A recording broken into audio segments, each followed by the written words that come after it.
Bonjour à tous, aujourd'hui je vais vous parler des différents modes de financement de l'entreprise, que vous soyez en création d'activité ou que ce soit pour un moment de financement de matériel, d'investissement ou pour un moment difficile de votre activité. Il faut distinguer trois phases dans la vie d'une entreprise. Il y a la création d'entreprise, donc au moment où on a le plus besoin d'investir, de créer son activité, au moment du développement de l'activité. Donc ça peut être au bout d'un an, 2 ans, 10 ans, où l'entreprise peut tout à fait être en difficulté. J'imagine avec la crise du Covid qu'il y a bon nombre d'entreprises qui sont en difficulté aujourd'hui et qui cherchent des sources de financement ou des sources de capitaux supplémentaires pour faire perdurer leur activité. Alors pourquoi investir? C'est en premier lieu pour la compétitivité. Investir dans des nouveaux matériels, c'est des investissements. Investissement dans des machines, on y reviendra juste après. Capitalisation ou recapitalisation, suivant si vous êtes en création d'activité ou en difficulté ou en augmentation d'activité. J'expliquerai brièvement ce que c'est que le fonds de roulement. C'est le besoin en financement pour que l'entreprise puisse financer son cycle d'activité. C'est-à-dire acheter son stock, revendre son stock et permettre de financer tous les besoins financiers en face, c'est-à-dire payer les loyers, payer les assurances, payer les factures et la main-d'œuvre. On peut distinguer trois types d'investissements. L'acquisition immobilière, c'est-à-dire acheter un bâtiment pour exercer son activité ou agrandir son activité. L'achat de matériel, donc acheter des machines, acheter une voiture, un véhicule, quelque chose qu'on garde dans le temps, donc 5, 10, 20 ans pour de l'immobilier, mais avec des plus courtes durées pour des véhicules par exemple, du matériel informatique ou des meubles. Donc l'achat de matériel, donc c'est des biens physiques qu'on peut toucher, et ça peut être aussi des investissements immatériels, comme des brevets, des logiciels.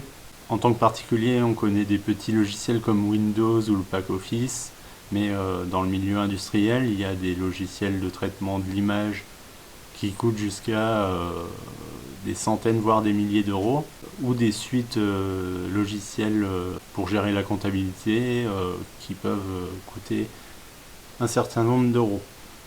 Donc on arrive maintenant aux sources de financement. Il y a pour la création d'activité les apports personnels. Sur une création d'activité, il y a sur l'ensemble du besoin de financement d'une entreprise, en principe minimum 30% en apport à capital des associés. Je dis minimum parce qu'avec la crise du Covid par exemple, les banques vont être plus frileuses à prêter leur argent pour créer une entreprise. Ça va peut-être être de l'ordre de 50%. Vous apportez 1000 euros, vous pouvez emprunter 1000 euros. Vous apportez 10 000 euros, vous pouvez emprunter 10 000 euros. Je pense qu'il faut se baser sur ce modèle aujourd'hui. En face, un emprunt bancaire suivant ce que vous avez besoin comme financement. Et on peut aussi avoir recours à des ressources externes, des capitaux externes. Des capitaux qui peuvent venir d'investisseurs externes, de votre famille, de vos amis, suivant votre parcours, suivant vos besoins. Dans les capitaux externes, nous pouvons faire appel à des clubs d'investisseurs locaux, clubs d'investisseurs spécialisés. Donc si vous habitez sur une région particulière, peut-être que vous allez avoir affaire à des investisseurs d'une région particulière ou d'un secteur particulier. Si vous voulez des avis particuliers de personnes qui ont déjà monté leur entreprise dans ce secteur, j'imagine qu'il y a des syndicats et des clubs spécialisés pour tous les secteurs d'activité. Boulangerie, pâtisserie, plomberie, taxi, transport. Enfin, j'imagine, il faut chercher sur internet, mais vous pouvez trouver assez facilement, j'imagine. Après, il y a les business angels. Ça, c'est pour souvent les plus gros projets, les projets de plus de 100 000, 1 million d'euros, avec des gros investissements et une vraie vision vers le produit qui va être proposé. Des produits innovants. Donc on parle par exemple de, tout le monde connaît Amazon, Google, Facebook, mais les produits du futur peuvent tout à fait émerger d'une nouvelle idée, d'un nouveau créateur d'entreprise. On a eu par exemple en France Blablacar pour le covoiturage. il y a forcément des nouveaux marchés, des nouveaux produits qui vont se créer dans l'avenir. Et les business angels permettent aussi d'avoir un capital suffisant pour lancer une activité sans avoir de chiffre d'affaires pendant 6 mois, 1 an, suivant le produit que vous allez proposer. Je prends l'exemple de la pharmacie. Créer un nouveau produit, créer un nouveau vaccin par exemple pour le Covid, c'est de la recherche, du développement, de la main-d'œuvre qu'on ne peut pas payer sans chiffre d'affaires. Le chiffre d'affaires reviendra quand on vendra le vaccin par exemple. C'est par exemple ce type de produit, ce type de marché qui va plaire aux business angels. Il y a aussi les pouvoirs publics. Alors dans le pouvoir public, c'est tout ce qui est la France, les communes, les régions. Il y a possibilité d'avoir des subventions suivant votre secteur d'activité, vos besoins. Et après, il peut y avoir la BPI France, suivant les projets plus ou moins importants. Et des prêts garantis par l'État aujourd'hui, suivant votre activité, suivant vos difficultés, suivant vos besoins. Les autres types de financement, on y pense moins souvent. Ça peut être la love money. Love money, pour être plus précis, c'est l'argent rentré au capital de la part de vos amis et de vos proches. Si vos parents, votre grand-mère souhaitent vous prêter de l'argent, voilà, c'est pas vraiment des investisseurs.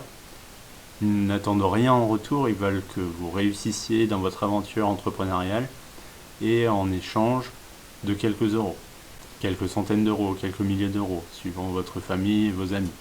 Il y a aussi le financement participatif. Alors il y a plusieurs sites, plusieurs types de sites. Il y a les sites où on demande des dons, donc c'est le bon vouloir des gens pour donner, pour créer une activité, redresser une activité. Il y a des sites spécialisés pour rentrer au capital, donc les investisseurs, cette fois-ci, souhaitent un retour sur investissement, donc des dividendes. Et enfin, des plateformes de lending. Lending en anglais, ça veut dire prêter. Donc c'est des financeurs, souvent particuliers, qui prêtent aux entreprises moyennant un taux de rémunération, comme un emprunt bancaire, sauf que c'est des particuliers ou des institutions. Tout est parfaitement bien cadré, les sites sont cadrés, bordés, vous signez une charte, vous signez un contrat, et suivant le capital ou le montant que vous avez récolté, le site se prélève un petit montant, un petit pourcentage du montant total en euros. Voilà, je vous ai fait une petite vidéo assez courte pour présenter les grandes lignes du financement de l'entreprise, qu'elle soit en création, en difficulté ou en développement. Je vous propose de vous mettre un lien en description avec un petit guide PDF qui récapitule ça avec un petit peu plus de détails, quelques liens, et faites partager si vous connaissez des personnes qui souhaitent lancer leur activité ou ont besoin d'un financement. Donc le lien, vous cliquez sur le lien, je vous demande en échange votre adresse mail et je vous envoie ensuite votre petit guide PDF sur cette adresse mail.